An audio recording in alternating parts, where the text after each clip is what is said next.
The U.S. is always good. I'm always the U.S. The U.S. I'm always a federal law enforcement officer, sworn law enforcement officer. So overseas, an important thing to understand is we don't have any arrest powers. There's no law enforcement powers overseas. So I don't have the ability to make an arrest, even if it's an American. I can't put handcuffs on somebody, and so that's why I need the roll of Thai police. They're the ones who make the arrest. The one thing we do have overseas is we have the same thing most embassy employees have, which is diplomatic immunity.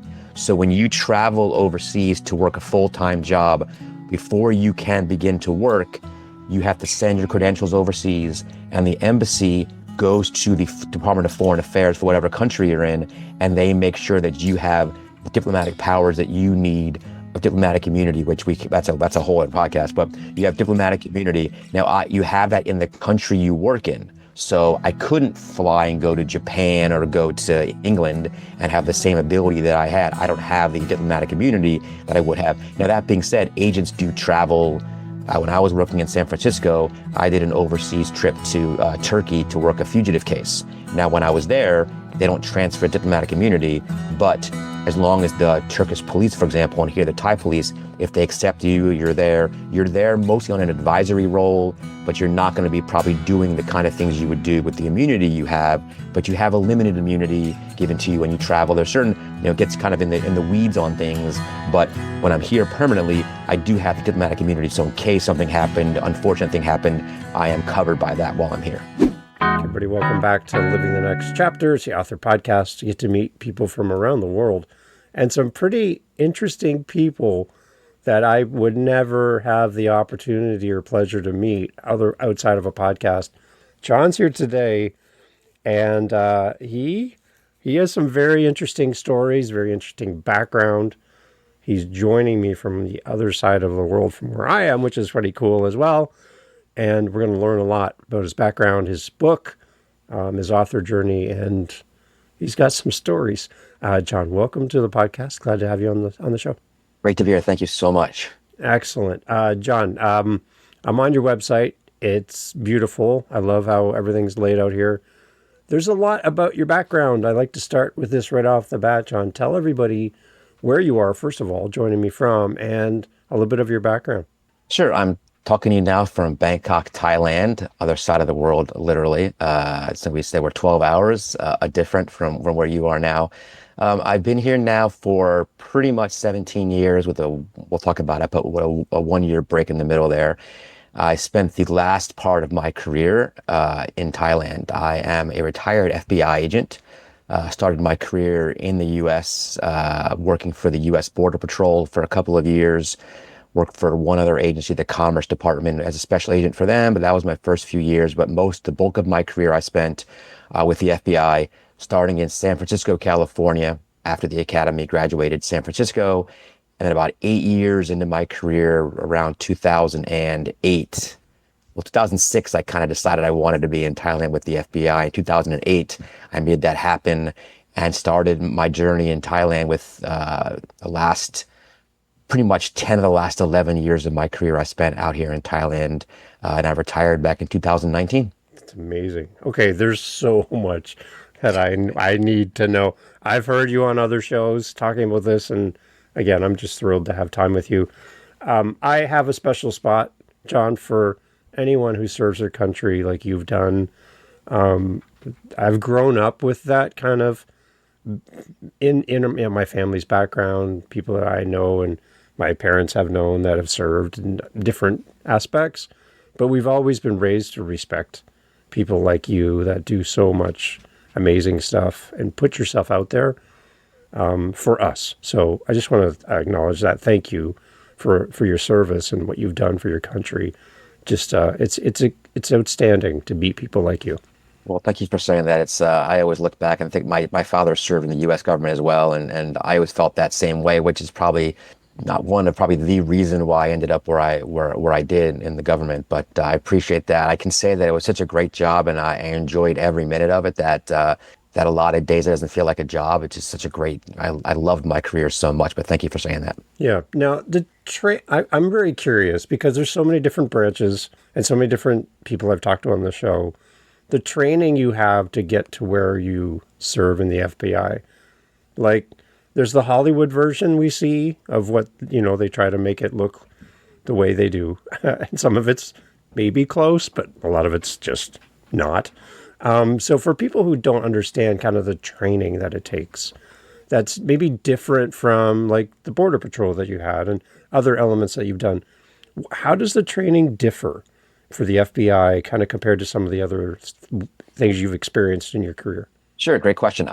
So the Border Patrol. I mean, so I was a ice hockey player in college who was not a focused individual on what I wanted to do. I played hockey. I was in a fraternity house. I can do I live one of those college lives that you do see in the movies. So I didn't really know what I wanted. So when my dad kind of suggested law enforcement, I knew I didn't want to sit behind a desk all day. I knew I wanted to do something else. And he said, well, look into law enforcement. And I did. And I went to the Border Patrol. That was a job that made me from and I use this term, kind of a punk college student to a man. Border Patrol Academy is very militaristic. I had friends in the Border Patrol who were former Marines, former military, and they had what they would say the esprit de corps of a military person. I did not. It took me a little bit of time to shine your boots and shine the brass on your uniform, and it was a lot of running with the flag and a lot of militaristic. I mean, obviously you learn the job, but that was much more as a harsh environment that we were in for many months, 4 or 5 months. The FBI Academy, for me, after the Border Patrol Academy, the FBI Academy felt like graduate school. It was definitely a lot of physicality, a lot of firearms, but the day in, day out rigor of the FBI Academy, they treated us very, very well. I mean, they definitely, you had kind of I'm not going to use the word hazing, but a lot of the getting you ready for the job and, making sure you're the right person to do it, shooting, physical activity, but the academics, the learning the law, learning how to do the practical exercises was much, much more professional, when I would use that term, than militaristic. And it was, 4 or 5 months at the FBI Academy. A lot of it is I've seen some movies, The Silence of the Lambs is an old one where she's in the academy, and they filmed it there. So it's pretty realistic. It made you ready. I will say about the FBI is what I believe is that the application process for the FBI is so long and so arduous, and background checks and polygraphs and physical tests and multiple interviews and written tests, that I believe when you get to the FBI Academy, they know that you're somebody they want there. Their goal in the FBI Academy is not to wash you out. It is to make sure they mold you into being an FBI agent. They've already decided from their massive background investigation and checks to get you in the application process. They've decided you're somebody we want in the FBI. Now let's mold you there, not so much as let's make sure let's make sure we pick the right person. Their background investigation is so good, they picked the right person.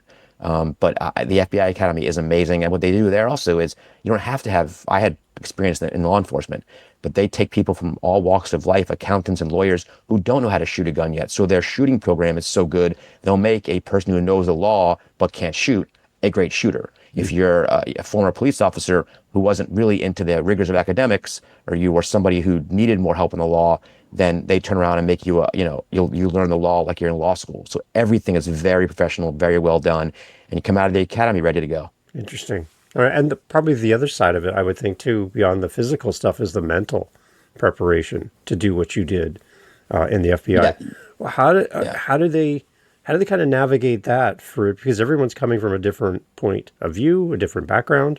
How do they kind of train you mentally to do this kind of work? I mean, one of the things they do, and I think the hardest part of being a law enforcement officer, not just FBI, being a law enforcement officer, is no matter what you do in the classroom or with textbooks or being taught, how are you going to be ready for the first time you have to knock on a door and interview somebody? And that's the hardest part. It's all great in a sterilized environment. So the FBI has what I consider to be the greatest asset to any agency. We have a thing on the academy grounds called Hogan's Alley. What Hogan's Alley is a small city that is built for the purposes of preparing agents. There's a bank, there's apartments, there's a movie theater, there is a pharmacy, there's a little town. And what you do is you spend many, many hours on practical, as a section of the FBI, there's law, there's firearms, there's physical activity, and there's practical exercises. And that's where you spend days in this small city working on arrest warrants, search warrants. And what the FBI does is they have actors who are paid to be criminals, to be in that town, and they assist you. So when you leave the academy, you've done everything in the environment you're going to be in. And I didn't have that anywhere else. I don't know of any other academy in the world that has the Hogan's Alley, which is this area where we trained, and to be teams. So they put together a team of 4 or 5 from our class, and you guys are going to be a search team today. And you prepare the search warrant, you write it, you get it approved by a judge, obviously, but you get it approved by your instructor to make sure you did it the right way. Then you go serve the search warrant. You make arrests if you have an arrest warrant. You do all those things over the course of the months you're in the academy. So you leave the academy having done, now it's actors and it's fake, but it's a city and it's people, and you've done it. And we have you have interviewing class, FBI, some of the best interviewers in the world. And we have interviewing where there's actors who you're interviewing all the time, and they're told to give up the information, not give it up. If you do the interview the right way, they're taught to give the information up. If you don't do it the right way, they won't give the information. So I believe that as far as mentally, I believe you're mentally ready to go because you've done all these things. As far as mental side of being ready to, put your life on the line, Border Patrol, FBI, the firearms instructors take you through the process of not just shooting a gun, but the process of putting your life on the line. We have defensive tactics where we learn how to subdue people, things. So if you've never done any of these things, they really take, most people in the FBI Academy have some experience that they're going to use there, but they have that one piece and they need the rest of the pieces. And the FBI makes sure you have all those pieces in place. Okay. And I guess the other side too, and I'm going to get to you now going overseas, is the people side of this. You're dealing with people at all different parts of your job and what you're doing. The people side of how to deal with people, how to talk to people, how to help people, but also how to get the information you need to do what you need to do.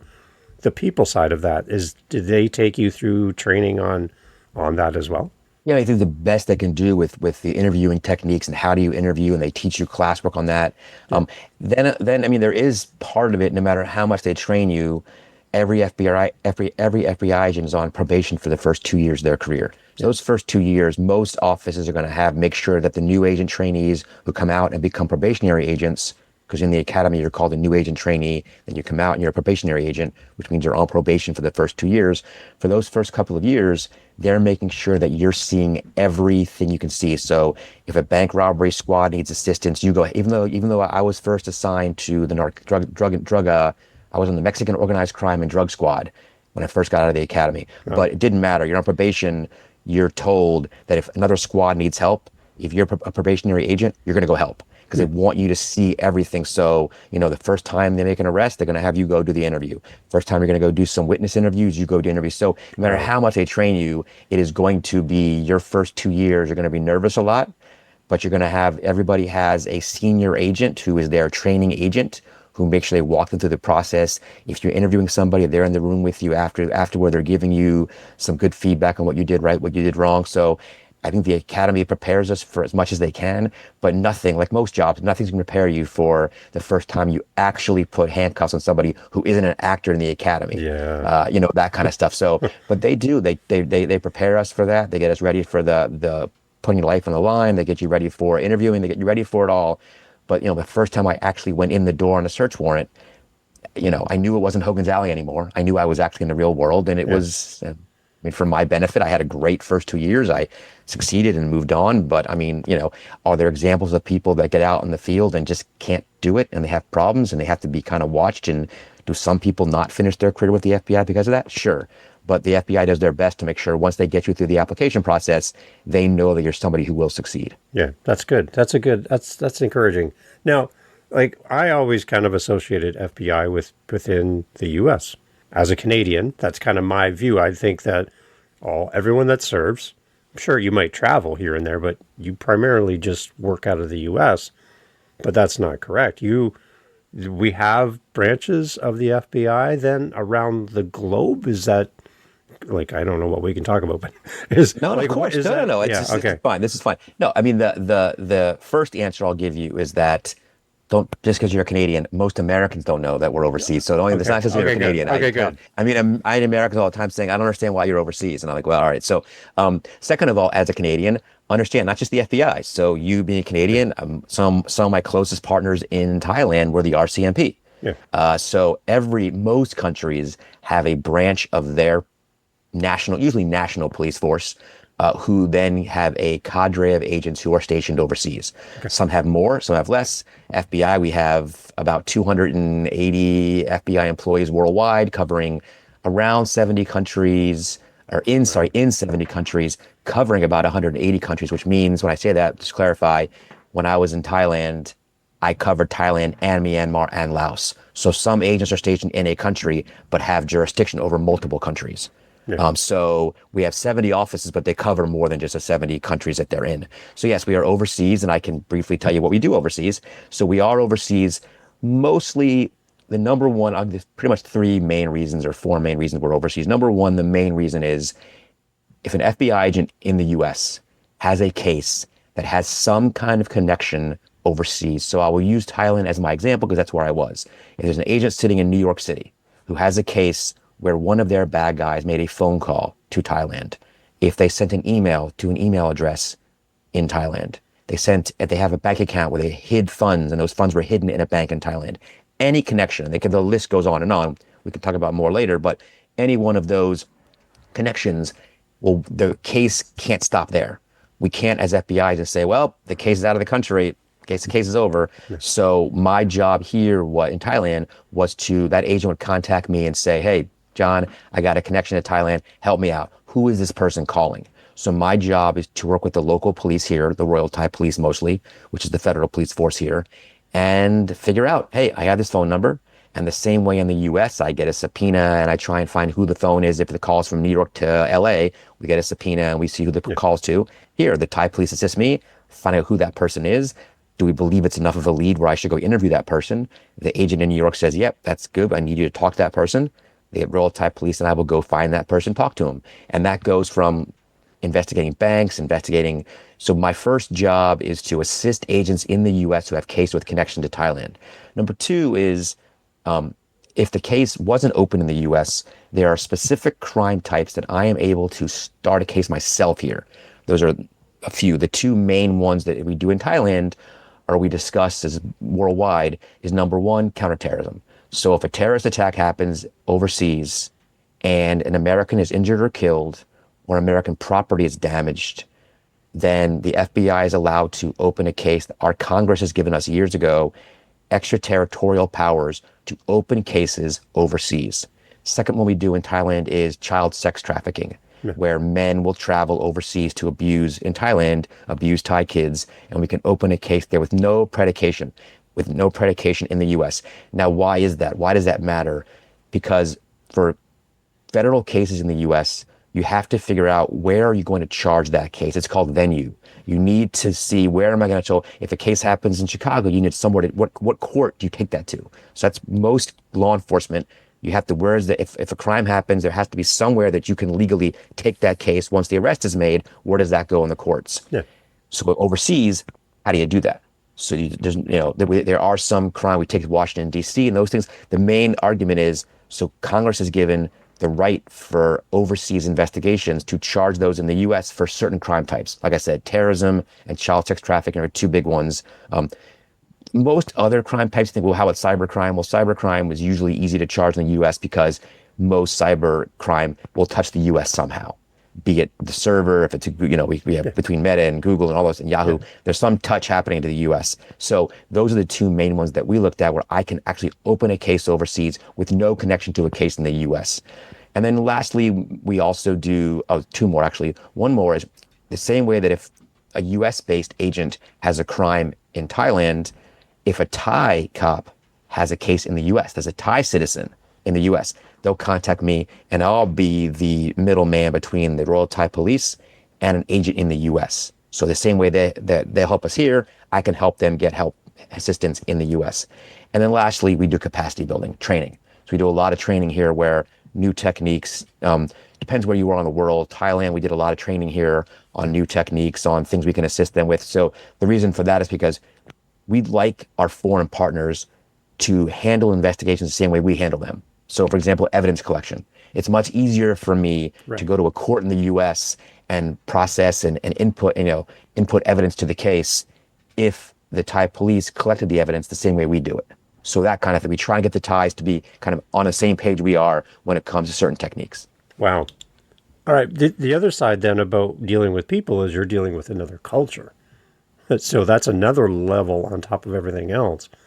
Now, John, you stand out, I would think, in Thailand. Like, you're noticeably, the people are looking at you, you're not from around here. So how do you operate and do what you do with freedom and mobility to go and do whatever without drawing a lot of attention to yourself as well in that environment? First, I will say that some places I might stand out a lot. Thailand is the most visited, Bangkok is the most visited city in the world for tourism. Number one, no close second. I think number two might be Istanbul, but I think that last year, 25 or 30 million people visited Thailand. If you walk out, we're in December now. If you walk outside right now during the holidays, the high season for travel, I could probably walk around in where I live in kind of an expat area and not see a Thai person for a few minutes. So, I mean, it's really traveled. But that being said, your question is very important because the place that I go now as a retired, expat is maybe less Thai centric. But when I was with the FBI doing cases, we'd go to parts of the country and parts of the city where there aren't many Western looking faces. Yeah. Now, that being said, everything I do is with the Royal Thai Police. Right. So if I do anything, I have a Thai police officer with me. That's one thing I think that I didn't have too much of an issue with. I do speak Thai well enough where if I did need to do something solo, which I didn't do a lot, but sometimes I would do it by myself. My Thai counterpart would say, John, that's something you can do by yourself. A lot of times that's if I need to go interview an American, I need to interview somebody who might be a tourist, whatever. Usually the Thai police are there, but if not, if it's just I needed to do it quickly, I might go to somebody and say, look, I'm with the FBI. I know it's weird that I'm talking to you in a foreign country. If you want a local police officer here, I will contact one, but are you okay talking to me? And they would say, sure, no problem. Usually it's no problem. Yeah. That didn't happen a lot, but the culture question is good because a lot of it really isn't the concern about talking to people as part of cases. It's working with the Thai police. Right. That is the important. When you're in a foreign country, it's how do you begin? You land here, your first time here, and how do you build rapport? That's an important part of the FBI Academy, building rapport. We turn that and how to build rapport when you're talking to an interview subject or someone you want to get to assist you in a case. That building rapport skills you learn in the academy and you learn as an agent for your first few years in the field, that's the kind of stuff you need to also use to talk to foreign police officers. It depends where you are. I mean, in Thailand, the FBI and the Royal Thai Police have had a very, very long tradition of working together. So when I got here, I didn't have to reinvent the wheel. Yeah. When I got here, we already had good relationships. There's already a good number of Thai police officers that our office, the FBI office, work with more often than others. And you kind of learn to find your group of officers who are people you go to for different crime types. The FBI has a training program called the FBI National Academy. What that is not just for, I went to the FBI Academy as a new agent trainee. At the Academy, there's a whole separate class called the National Academy, which 70% of those that go, it's about a 7-week class. Most people that go there are American police officers. So American officers who are going to be executives, chiefs of police, lieutenants, captains, they are selected by FBI people in the field in America to go to this National Academy. It's an advanced training. It's very well respected. If you look at many, many chiefs of police throughout America, if you look at their resume, it'll say FBI National Academy graduate.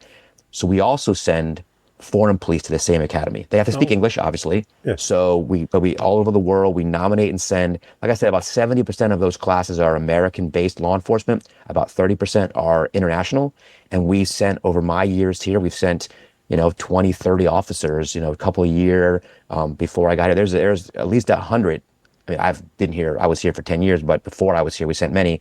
There's now about 100 or so current active duty Royal Thai police officers that went to the FBI National Academy. Wow. And as you can imagine, as you can imagine, we send them back to the FBI Academy. They come back and they're our best friends. Right. So a lot of our close, and we make sure to find the right people, make sure there are people in different segments of Thai police that they come from counterterrorism, come from white collar crime, come from, different violent crime sections, SWAT team members. So if we have a problem, we can go to any area of the Royal Thai Police to assist us.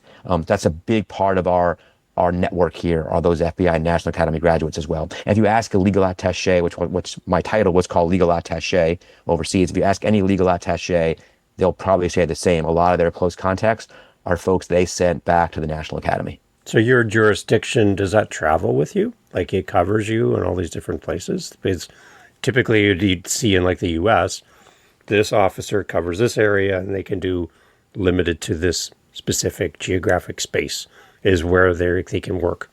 So right. So you can be in the U.S. and in Thailand. The U.S. is always good. I'm always the U.S. The U.S. I'm always a federal law enforcement officer, sworn law enforcement officer. So overseas, an important thing to understand is we don't have any arrest powers. There's no law enforcement powers overseas. Okay. So I don't have the ability to make an arrest, even if it's an American. I can't put handcuffs on somebody, and so that's why I need the Royal Thai Police. Okay, that makes They're sense. the ones who make the arrest. The one thing we do have overseas is we have the same thing most embassy employees have, which is diplomatic immunity. So when you travel overseas to work a full-time job, before you can begin to work, you have to send your credentials overseas, and the embassy goes to the Department of Foreign Affairs for whatever country you're in, and they make sure that you have the diplomatic powers that you need of diplomatic immunity, which that's a whole other podcast, but you have diplomatic immunity. Now, you have that in the country you work in. So I couldn't fly and go to Japan or go to England and have the same ability that I had. I don't have the diplomatic immunity that I would have. Now, that being said, agents do travel. When I was working in San Francisco, I did an overseas trip to Turkey to work a fugitive case. Now, when I was there, they don't transfer diplomatic immunity, but as long as the Turkish police, for example, and here the Thai police, if they accept you, you're there mostly on an advisory role, but you're not going to be probably doing the kind of things you would do with the immunity you have, but you have a limited immunity given to you when you travel. There's certain, it gets kind of in the weeds on things, but when I'm here permanently, I do have the diplomatic immunity. So in case something happened, unfortunate thing happened, I am covered by that while I'm here. Okay, that makes sense. Yeah, okay, that's a lot of groundwork, which I love, and I could have a 12-hour podcast just talking about this stuff with you. I want to get into how you've now retired from this role, and now you're into writing and sharing stories from your background and stuff as well, which is incredible. So the book is Beyond the Badge. Can we talk a little bit about the process of the book? Of course. The readers that are here too, I want to encourage and inspire them to come and support you by buying the book. So tell us the idea behind the story Beyond the Badge. Yeah, I mean, I think you turn on the news nowadays and you see a lot of FBI agents who are on TV as talking heads. So FBI agents sometimes don't shy away from the press. Some of our colleagues in other agencies would say the FBI likes the press. So it's always a joke about other agencies saying the FBI. There's always a joke that says when you go to and you see any kind of crime scene, you always see an FBI jacket. And sometimes it isn't an FBI agent. They just put a jacket on somebody else in the camera. We get picked on sometimes for being press hungry as a joke, but maybe it's true. I don't know. But no FBI agent really decides during their career, I'm going to write a book. It's not part of what we do. But my last few years in Thailand working with the FBI, I would always tell stories and just, people knew what I did for work, and I couldn't tell too in-depth a story because a lot of this stuff is, not, some's not secret, some's classified, so whatever. But I would tell the stories I could tell. And I would, more than a few times, someone would say, you should write a book. And I remember in one ear, out the other ear. I'm like, yeah, sure, right. Who does? I write a book. What are you talking about? And then as I got closer to the end of my career, I thought, I don't know what I want to do when I retire. I knew we were going to stay in Thailand. My son was in school here. We love the international school. We thought, we're settled here. Maybe we'll at least finish. I knew when I retired, my son had a couple of more years to go before he graduated from high school and go to college. So I knew we'd be here. Maybe I'll look for a retirement job in Thailand. Maybe I'll do some consulting, which I did those things as well. But a couple of years to go, I said, maybe I'll look into writing a book. Didn't really happen. And then when I retired in November of 2019. And if you remember, we're coming really close to an important event in the world, which is COVID. Yeah. And for those who don't know, the second country to get COVID outbreak after China was Thailand. That is because many Chinese, so in January, February of 2020 is around the time of Chinese New Year, which is a mass exodus in China, people going on vacation for Chinese New Year. One of the main places a lot of them go to for vacation is Thailand. So we had thousands and thousands of Chinese came to Thailand, and some brought COVID. So we were the second country to get it. So COVID hit here pretty early on. So everyone's home. I thought, what am I going to do? And I know, remembering back then, some people baked bread, some people did certain things. I said, you know what? Let me start the book. Yeah. So let me sit down at a computer and begin writing. And I began writing, realizing that it's not going to be easy. So even though I began in 2020, now in 2025, through a lot of stopping and starting and having to remind myself about when you start writing about cases, you realize I got to go back and research my cases again. This happened 10 years ago. So over the course of a couple of years, I researched my cases, remembered what I did on my cases, did that, and then I started writing. And once it started, and I got to kind of I know you have some readers and some people who write on here as well. Once I got to a good skeleton idea of what the book was going to be, I knew I wanted to write about my background a little bit, but I wanted to talk cases and what I did in Thailand and why I did it, and how some of my greatest cases. And I probably had a list of 25 cases I could talk about. I whittled it down to about 10 or 11. And I knew I had that. Then it was okay. Then I started rolling. And that took a couple of years. And then the important thing is the FBI has to approve any manuscript written by an agent. So I knew once I realized I started getting beyond, 10 pages of writing, I said, okay, let me reach out to a couple of other agents. I listened to a couple other podcasts out there that FBI agents were on, and I reached out to them on LinkedIn or found them some way. And I said, can I just pick your brain on what you do? And got some really good advice, helped me move along even quicker. But then they also said, hey, you got to contact this pre-publication office at headquarters and run it by them. So I called them before I got to in-depth and said, okay, before I write this whole book and you tell me you can't do this, can you send me, and it's great. It's a great office. They do a great job. They send you a document on, these are the things to stay away from. Yeah. These are the things you definitely can't talk about. Yeah. So I knew before I started what I couldn't talk about. When I finished the book, then I sent the final draft to them. And that's about, I got a letter saying it's going to be about 7 months. So wow. 7 months, 7 months. They were a little faster, about 5, 6 months. They got back to you and they send you back to corrections. Now, luckily for me, some people don't ahead of time contact them. They just do a book and then send it in. And they have, like you're in school when you were a kid, red marks everywhere. I only had a couple of red marks that had to change. So that was fine. And they made sense and it's okay. And they did so little change that I was worried. They send it back to you and you're reading it thinking, and they don't tell you where the pages are. You just read it looking for red marks. And I was like, all right, page 100, no red marks yet. No. So it was near the end of the book, they made a change. So, which was great. So that was it. And that's my journey. It really was from not thinking I would do a book to deciding I wanted to do a book. And look, some people write books and they're still working. I know it must be very difficult. I had the luxury of A, COVID for a while, and then B, I'm retired. Now I did do a couple of I've done some consulting. I'm on the board of directors and advisor for a risk management company here in Thailand, but none of that takes up a ton of my time. So I have had time to write and edit and do all the things you need to do to get a book out faster than maybe some people can. So you mentioned other FBI agents helped you in your process of writing. Let's flip it around. Maybe there's someone listening to this conversation and they're in the exact same spot you were when you started writing. Some advice? Can they reach out to you as a fellow agent to? Oh my God, absolutely! I've had some. I've been on a little bit of social media, and I have a lot of friends still in the FBI and retirees we talk to all the time. So a few of, I might have lit a fire under a couple of them. So I've already had a couple of phone calls and how'd you do, what'd you do, everything like that. Obviously any agent can reach out, but anybody, period. I love the process of. I've actually had a few people reach out to me. No one not in the quote unquote business. I've had a couple of people not FBI. I had a parole officer in the US who saw me on LinkedIn, who reached out to me and asked me a question about how I did it. So yeah, I'm absolutely. For me, it's not that complicated as far as the number one piece of advice I tell people is just sit down and start writing. And I don't mean, for me, I couldn't just start. I think I started writing and I got about 10 pages in. I realized, no, you need to do, and then once again, I'm sure full-time authors think I'm crazy because obviously there's a way to do it. But when you're making it up as you go along, I started writing, just typing, like on the page, starting to write it like a story. Then I realized, no, you need an outline. So you really need to, storyboard this, as I guess, as they say. So I realized, so I had the, whatever, chapter 11, whatever chapters I have, I had the chapters decided on.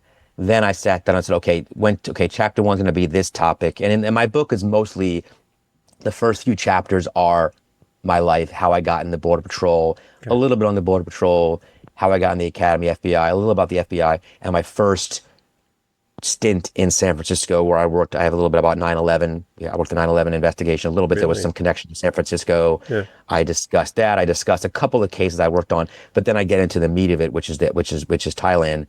So I was able to say, what will I discuss about my pre-Thailand stuff? And then in Thailand, I knew I wanted to discuss, now I'm in Thailand, getting the culture shock and how do I ingratiate myself. And I did that. And then once I got that, then I found that, okay, I got my background, I'm in Thailand, now do cases. And I kind of did it where I would do a chapter on counterterrorism. And the chapter is, what does the FBI do with counterterrorism overseas? And here's an example of a case I did with counterterrorism in Thailand. I have a chapter on fugitives. How do we handle fugitives overseas? And this is a case or two, a couple of cases on I captured a fugitive overseas. How do we do white collar crime overseas? Okay. And then so that's kind of how I broke it down, where more or less crime type based by chapter. And that's what I decided to do. Maybe people would do it a different way. That's for how I thought it would flow logically. But definitely my advice would be sit down, start writing, get an outline, get an idea what you want to write. And then don't waste too much time changing the outline. Oh, maybe I'll put this here. Once you have a good outline, start writing. Just start writing. Yeah. Then you got to and then once you get to 50, 80 pages, then you can be like, okay, how do I feel about it right now? And then you can make some changes. But, it's really, really daunting to begin writing. And then once you do, it's great. All right. Let's kind of think about your ideal reader for your book. Who do you have in mind? Everyone in the world. Everyone in the world. It should be at school. No, I'm just kidding. People ask me why I wrote the book. Yeah. And I tell them there's three reasons. Number one is I want to shine a light on the FBI overseas. There's about 14,000 agents in the FBI, about 250 total personnel overseas. Wow. There's many, many books written, movies, TV shows about the FBI. There's so little written about what we do overseas, to the point where most people have no idea we're even overseas, let alone what do we do. So I really wanted to shine a light on that. Yeah. Very important to me. Number two, and this most people don't know unless you're in Thailand, the Thai police do not have the best reputation. Like a lot of countries similar, there's discussions about corruption here, which is corruption in all police forces. But Thailand's had a little bit of a tough reputation for some corruption, not being amazing at their job sometimes. And in pop culture here, in some of the soap operas they have here, which is a good medium, a TV show, they call them Lacorns, they're big TV shows. Like they do nightly soap operas on our prime time that people watch. In the news, in movies, a lot of times the police officer is either comic relief or part of the problem. Oh. And it is what it is. It's just one of those things. I mean, we have the Keystone Cops in America, and you have what's the Andy Griffith show. I'm dating myself, but his deputy was not very good. Yeah. But we also have a lot of great police shows in America, great police movies. Some of our heroes are cops in American TVs and movies. Right. They don't have that in Thailand. So I wanted to also shine a light on the good work of the Royal Thai Police. There is, like anywhere, there are some bad apples, but the people that I worked with day in, day out were some of the best partners I've ever had. Great police officers, hardworking, awesome, and I wanted to show them as well. The third reason, which is very personal, is my son is now 19 and in college in the US. But beforehand, when he was in Thailand, he was very, very young.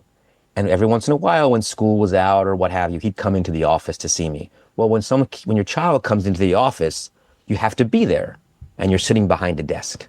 So my son only saw me at work behind a desk. So his friends heard, God, your dad's an FBI. That's so cool. He'd say, what do you mean? He sits behind a desk all day. I'm like, cool, I'm only behind a desk when you're here. So the third reason is I wanted my son to actually know what I did for work. I needed to show him your dad did not sit behind it. He was only behind a desk because you were there in the office. I couldn't leave you alone. So that's jokingly but true. I always say it. I want him. And now he's at an age now where his friends in the US, because he spent almost his whole life in Thailand, his friends in the US also find what I did for work kind of cool, which is nice to see. But finally, he's realizing, oh, I guess what you did is kind of cool. I'm like, Cole, forget you guess. Read this book. I've told you to read the book. So those are the three main reasons I wrote the book. So, who I want to read it, I think that most people are interested. I know true crime is a really big genre of books. I mean, for me, it's part memoir, part true crime, part history, because these are all older cases. And I've had people tell me, I mean, I discuss Thailand a lot. It's part travel book. I mean, if you're somebody who likes to travel, especially you've been to Thailand, want to go to Thailand, and you want to learn more about this part of the world, a lot to do with that. So I think not that, when I first started writing it, I want to do a book about my cases in my life and what I did in the FBI overseas. But I've had people, some pre-readers look at it, some people writing some reviews for me before the book launch. They've all got back to me and they've got a lot of feedback on, wow, this really is a kind of true crime. Wow, this is a cool memoir. Wow, I had no idea about Thailand. So I think it covers the gambit of true crime, memoir. I wouldn't call it a travel book, but definitely you learn a lot about Thailand. And I have a chapter on, I said at the start of this podcast, I covered Myanmar and Laos. I have a whole chapter on Myanmar and Laos. So really, I think if you're interested in any of those things, it's for you. All right. Yeah. I just love talking to you, John. There's so much. Yeah. I'm loving this. Can you share with us a story from the book, something that we're going to read? Give us a little taste test of what's coming for us as readers to kind of hook us in. Is there anything you can share with us, a story? Sure. I mean, you want a total a teaser to make you want to buy the book? I want a teaser. Come on. I'll give you a teaser. Okay. Right. My teaser is, so I'll set the story up and then make you want to buy the book. So one of the cases that I worked here, the Thai police went out and they identified an individual in Thailand, in Bangkok, who had a fake passport. It was a foreigner using a false passport. They stopped the guy, verified he had a fake passport. It's pretty easy to tell it was fake. They asked him where he got the passport from. He didn't want to be in trouble because in Thailand, you get deported. I'll assist you. Here's where and they tells him where he got the passport. The Thai police do a little bit of investigative work and they get a search warrant to go to a guy's house. They go to the guy's house. I'm not part of the case yet at all. They go to the guy's house and they knock on the door and the guy answers the door and he says, how can I help you? They said, hey, can you show us your passport? They knew this is probably the guy they were looking for, but so he says, come on in. They go into a house. They walk up the stairs. A handful of Thai police follow the guy upstairs and he goes to a safe to get his passport out. He reaches into a safe, back to the officers, reaches in the safe, pulls out a handgun, turns, fires, shoots one of the Thai police officers in the stomach. He collapses. All hell breaks loose. They get the guy in custody, and then they start to search his house. They search his house, and they find many, many, many fake passports from all over the world. That's where I come in. It's a Friday afternoon. I'm actually picking up my son from, I think, a play date after work and after school for him. I'm at a table in some friend's house. My phone goes off. The application they use here, not WhatsApp, they use a thing called Line application. I get a Line text from a friend of mine, a police officer. Hey, John, the Thai police just hit a house. They got a bunch of fake passports. I'm going to send you a few American passports. Can you go through your contacts at the embassy to verify if any of these are fake, what are real? We want to verify what's real, what's fake. I'm waiting. No problem. Send them to me right now. I'll get my contact at the embassy to do it. 5 minutes go by. 10 minutes goes by. Then I get a phone call. Same cop. John, hold off on the passports. While they were searching the house, they opened up an industrial-sized freezer. And in the freezer, they found black plastic bags. They opened the plastic bags, and they found multiple cut-up body parts. Oh, come on. So now, John, we need your help identifying who this person is we have in custody and who is this body in the bags. There's your teaser. Oh, there's a whole chapter on come that. On. There's your teaser. There's your teaser. That one worked. So that's one of my cases I work where I will tell you that. So at this point, you're going to say, why are they asking you? Because you're an FBI agent. They're in Thailand. You have no idea who this guy is. So one of the things that we would do with the Thai police, and many of my cases in the book are this way, are one way we get involved is if the Thai police ask for our assistance. Yeah. So in the U.S., if there's a case in Los Angeles where it may not be federal jurisdiction, but the LAPD says, we need your help, the FBI will always say yes. So this is a case where the Royal Thai Police said, look, due to the forensic ability of the FBI, we just need your help. Yeah. And I said, absolutely. So for the next 72 hours, I helped them identify the body and the bad guy. And now I'll stop again. There's your teaser. So please buy the book. It's a good chapter, a good case. a 2-part teaser. And if you don't buy the book, John's going to set up a van outside of your house just to keep an eye on you and wonder why you haven't bought the book yet. Because like I mentioned, John, before we started, for the listeners, that there's been a van parked outside my house that says TV repair or something, and we both joke that, you know, the FBI uses pizza trucks instead of... And I will not guarantee it's not the FBI, but it's not me. Okay, it's just not you. It's not my doing. Called in a favor, right? I'm not speaking for any other law enforcement agency in the world. It's just not. I didn't do it. It's a little intimidating interviewing somebody that knows how to interview people. So that just makes me... I have to sit up straight, make sure I'm doing this right. So, John, I love having you on the show. Really inspiring to hear your stories and to have a book now that gives us like a behind the scenes of some real stories, not made up in Hollywood type stories. And I love what you do. And again, I'm just thrilled to have time with you. Talk about your website, John, before we go, because I want to send everybody to you to grab a copy of the book and to share it as well. Where do we go? Yeah. And the book is called Beyond the Badge, and the subtitle, which, because there's a few other Beyond the Badges out there, which I realized later on. It's Beyond the Badge: Crime, Justice, and the FBI in Thailand. It'll be on Amazon on December 9th. It's going to be it's worldwide on Amazon. My book launch is in Thailand on the 13th of December. If anyone's in Thailand, you're welcome to come to the book launch on the 13th. But you search up johnschach.com, JOHNSCHACH.com. Instagram is johnschach_author. Also Facebook, johnschach_author. But all those places, that's where I am. Those are the kind of that Facebook, Instagram, and then I have the website. The benefit of having the last name of John Schachnovsky is there's only one in the world. So if you can't figure out either of those and you Google me, you will find my sites and places there. So luckily it's not John Smith, but you Google my name, there's only one in the world. So that'll pop up. You might see I'm an ice hockey player too. There's some ice hockey stuff on the Google searches, but other than that, it's my book stuff. Okay, good. Well, it's nice to know that an FBI agent can verify that you have your only name in the world. So you already know that information, which I already know that. You know that for sure. There's too many Dave Campbells, so we got to blend together. Yes. So yes, yeah, that's right. That's good, John. Thank you so much for doing this. Thank you for taking us beyond the badge or behind the badge and giving us some kind of context about what you do and who you serve. So much great information talking to you. And again, I'm just so thankful for people like you who serve and want to help. And the fact that you would even go to another part of the world and help from that place, it's amazing. So thank you for making time to be on the show and for sharing your stories with us. I really appreciate you being here. I had a great time. This was really good. You're a great interviewer, so I tell you that right now. I love your podcast. It's really good. Thank you so much. It's been a pleasure. This has been a great experience. Thank you so much. Awesome. Everyone, all information for John in the show notes. As always, you know how we do this. I'm asking you, when you buy the book, not if, but when you buy John's book, leave a great review. Let other people know why you love it so much, so that more people will fall in love with John's book and bring more people to John, because everyone needs to grab a copy of this. It's mandatory, everyone. You need a copy. So, John, thank you so much for doing this. Thank you. Hey, thank you so much again for pressing play.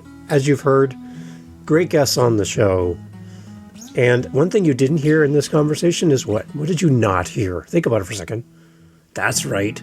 Not a single solitary commercial for a mattress or a supplement or a whatever you call it. No. Why? Because we don't want to break up the conversation with commercials. So the fact that you're still here means that you are a fan of the show, I'm assuming. So if you want to help to keep the podcast going and to make me feel really happy, all I really care about is coffee, okay? I just got to be honest. I love coffee. I'm drinking one right now. It's starting to get cold. I need to warm it up. Helping us with our Buy Me a Coffee link over at livingthenextchapter.com and also in the show notes helps kind of keep the lights on around here. Remember, I'm doing this for free. I'm paying for everything. So I would love to have a little coffee donation, even $5. Kind of fills up my cup. And I would love to enjoy a coffee from you. So if you're interested, again, thank you for listening. But you can use our Buy Me a Coffee link and fill up the cup. Thanks for being here.